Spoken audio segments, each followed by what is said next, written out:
This is our solar system. Besides ours, there are many other solar systems. The planets orbiting their stars are known as exoplanets or extrasolar planets.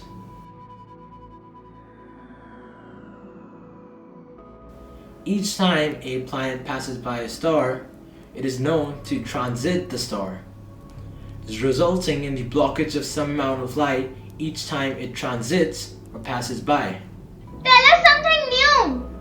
Oh, okay, yeah, so each time the planet passes by, the fraction of light blocked by the planet is equal to the area of the planet's disk upon the area of the star's disk.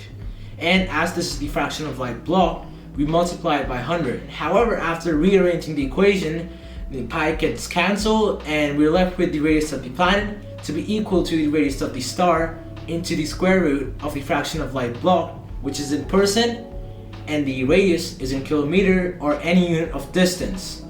I knew this was going to be boring! Okay, yeah, so now comes the interesting part. Stars appear to look like dots from even the strongest of telescopes. How do we find exoplanets? Yeah, so great question. We can know that by our transit photometry, which is basically measuring the star for any periodic dips in its brightness.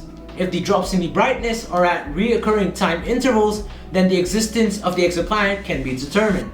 However, the main drawback of this is that the planet should lie on the same plane as that of its star and the observer. And this condition is not always fulfilled from Earth. For this reason, NASA released the Kepler Space Telescope, which is essentially a telescope that orbits around the Sun, gradually moving away from Earth as it orbits. Its aim was to search for exoplanets by observing their stars using the transit method. And this resulted in the discovery of more than 2,600 exoplanets. It was so successful that the Transiting Exoplanet Survey satellite was launched right after it, which basically used the same method but had multiple telescopes attached to it.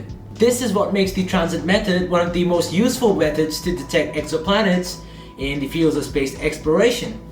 How does this help us? Okay, so as the exoplanet transits by, some amount of light emitted by the star passes through the atmosphere of the exoplanet. This can then give us the atmospheric composition of the exoplanet. Using the transit method, we can get to know the orbital period and the size of the exoplanet. Moreover, the star's temperature can also tell us about the surface temperature of the exoplanet. This all gives us the information to find a planet like Earth, maybe even better.